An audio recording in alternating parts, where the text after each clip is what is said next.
কারণ যে কোনো কর্মের যদি আপনার প্রতিযোগী না থাকে তাহলে আপনি কিন্তু নিজের যোগ্যতাকে প্রমাণ করতে পারবেন না। এটাই হচ্ছে জাগতিক সিস্টেম।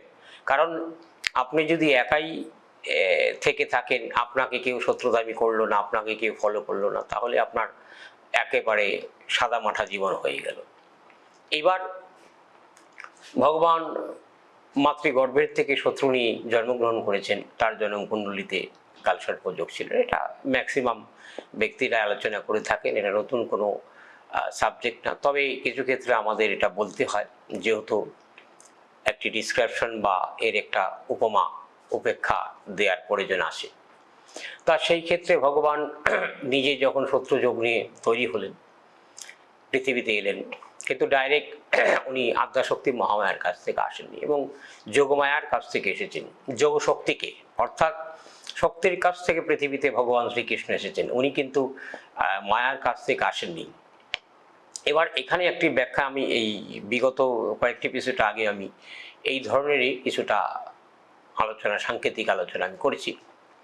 তা তদ্রূপ শক্তির কাছ থেকে তার সৃষ্টি, এবং ভগবান শ্রীকৃষ্ণ নিজেও শক্তির উপাসক ছিলেন।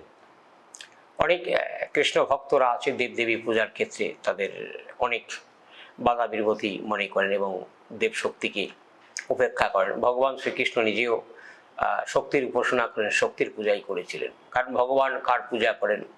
যখন বিষ্ণুরূপে উনি ছিলেন সত্যযুগে, তা ভগবান বিষ্ণু মা ব্রহ্মাস্ত্র বিদ্যা বগলামুখীর সাধনা করেছিলেন, সেটা হচ্ছে সৌরাষ্ট্রের হরিদ্রা সরোবরে, এবং তিনি সিদ্ধি লাভ করেছিলেন এবং মা বগলামুখীর কাছ থেকে তিনি বর পেয়েছেন এবং আশীর্বাদ প্রাপ্ত হয়েছেন।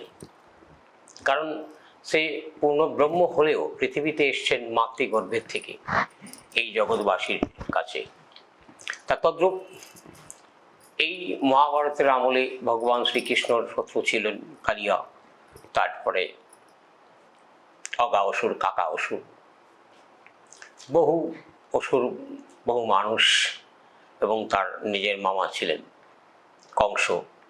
এবং এই কংসকে নিধন করার পরে, কংসকে বধ করার পরবর্তীতে, কারণ বৃন্দাবন লীলায় ভগবান শ্রীকৃষ্ণ 12 বৎসর বয়স পর্যন্ত, অর্থাৎ এক যুগ আর কি, এই পৃথিবীর এক যুগ হচ্ছে 12 বৎসর বলা হয়ে থাকে। ভগবান শ্রীকৃষ্ণ নিজে এই পৃথিবীতে এক যুগ বৃন্দাবন লীলা করেছিলেন। কারণ ভগবান শ্রীকৃষ্ণের জন্মই হয়েছে মথুরাতে,